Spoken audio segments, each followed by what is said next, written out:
Vote దాని తాలూకు reaction YS Jagan ప్రభుత్వం వచ్చేసింది.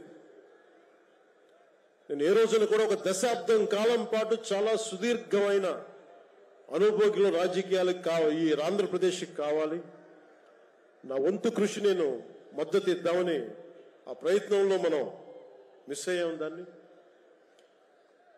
ఈ 2024 మనం ప్రభుత్వాన్ని స్థాపిస్తున్నాం, మార్పు తీసుకొస్తున్నాం, జగన్ని ఇంటికి పంపించేస్తున్నాం. నేను వింటుంది 25 మంది ఎమ్మెల్యేలని మార్చారు, ఇంకొక 80 మంది, మొత్తానికి కలిపి 80 మంది ఎమ్మెల్యేలు మారుస్తున్నారని నేను వింటా ఉన్నాను. మార్చాల్సింది ఎమ్మెల్యేలు కాదు, ఈ రాష్ట్ర ముఖ్యమంత్రి జగన్. నాకు జగన్ మీద వ్యక్తిగతంగా నాకు అసలు కోపం లేదు. నిజంగా ఒక బలమైన ఆధిక్యతతోటి ముఖ్యమంత్రి అయ్యి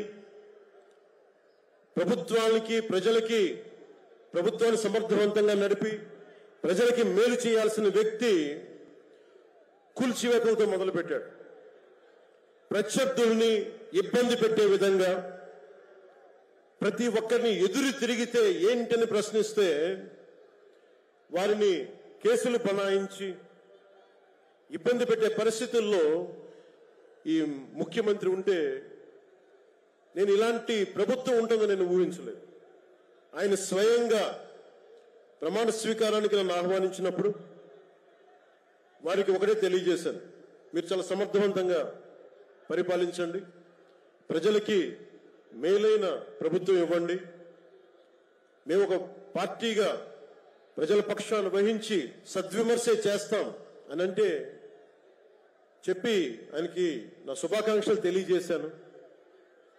కానీ దురదృష్టవశాత్తు ఈ వ్యక్తికి కక్ష సాధింపు వ్యక్తి, ఎవరు ఒక మాట అనకూడదు, ప్రజాస్వామ్యం అనే ఒక పదానికి విలువ తెలియదు, ఏదైనా మాట్లాడితే దాడులు చేయించడం, చాలా నీచంగా తిట్టించడం, ఇన్ని దశాబ్దాల ఆంధ్రప్రదేశ్ రాజకీయ చరిత్రలో ఏ ఒక్క నాయకులు కూడా వైఎస్ రాజశేఖర రెడ్డి గారితో కలిపి కూడా ఏ ఒక్కరు కూడా ఇంటిలో బయటికి రాని ఆడపడుచుల్ని తల్లుల్ని ఒక్క మాట లేదు. ఎవరు కూడా నాయకుల్ని తిట్టారు, విమర్శలు చేశారు, దిగజారుడిగా మాట్లాడి ఉండొచ్చేమో, కానీ ఇంటిలో బయటికి రాని ఆడపడుచుల్ని, ఇంటి పట్టునే ఉండి బయటికి రాని తల్లుల్ని చాలా నీచంగా విమర్శించే ఈ సంస్కృతి జగన్ నాయకత్వంలో ఈ వైసీపీ ప్రారంభించింది. ఎంతమంది కన్నీళ్లు పెట్టుకున్నారు, ఎంతమంది స్త్రీలు బాధపడ్డారు.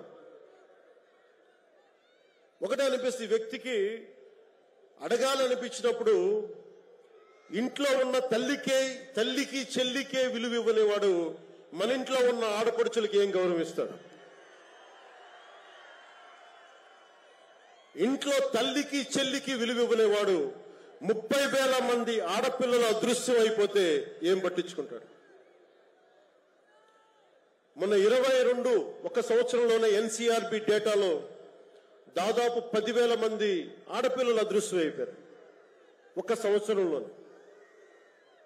నేను మాట్లాడుతున్నప్పుడు డేటాతోటే మాట్లాడతాను. 2.5 సంవత్సరాల క్రితం వైసీపీ వాలంటీర్ వ్యవస్థలోని కొంతమంది ఒంటరి మహిళల మీద, ఆడపడుచుల మీద డేటా సేకరిస్తున్నారు. దీని మీద మీరు మాట్లాడండి అని చెప్పి చాలా మంది పెద్ద స్థాయి వ్యక్తులు నాతో మాట్లాడినప్పుడు దాదాపు ఇన్ని వేల మంది, 30,000 మంది పైచులకు ఆడవాళ్ళు అదృశ్యం అయిపోయారు, మీరు మాట్లాడండి అని చెప్పినప్పుడు నేను నమ్మలేదు. కానీ డేటా తెప్పించుకొని చూస్తే నేను గళవెత్తినప్పుడు వైసీపీ వాలంటీర్ వ్యవస్థ మీద ఆ రోజున ప్రత్యేకించి చెప్పాను. యువతకి ఉద్యోగాలు వస్తే చాలా ఆనందించేవాడిని. కానీ కొద్ది మంది వాలంటీర్స్ చేసే ఈ విధానాల వల్ల ఒంటరి మహిళలు, ఒంటరి ఆడవాళ్లు, భర్త లేని వారు చాలా అన్యాయాలకు గురవుతూ ఉంటే అన్నింటికి తెగించి నేను ఎప్పుడు గొంతెత్తినా ఓట్లని బేస్ చేసుకొని మాట్లాడను, మార్పుని బేస్ చేసుకొని మాట్లాడతాను, మార్పుని ఆధారం చేసుకొని మాట్లాడతాను. వారాహి యాత్రలో ఆ రోజు ప్రారంభిస్తే నా మీద విపరీతమైన దాడులు జరిగినాయి, విపరీతమైన విమర్శలు, కువిమర్శలు అన్నిటినీ భరించాం. చివరికి విశాఖపట్నంలో కూడా నేను ఎయిర్పోర్ట్ నుంచి మనకి పార్టీ కార్యక్రమాలకు వస్తూ ఉంటే పోలీసుల చేత నన్ను రానివ్వకుండా చేసి, ప్రజలు నమస్కారం చేస్తుంటే ప్రతి నమస్కారం చేయడానికి కూడా ఒక ఉన్నత స్థాయి అధికారి చాలా నీచంగా మాట్లాడి కూర్చోమని చెప్పే స్థాయికి వెళ్ళిపోయింది ప్రభుత్వం. పొరపాటు ఆయన పక్కనే స్టాండింగ్ ఇన్స్ట్రక్షన్స్ వస్తా ఉన్నాయి అధికారికి.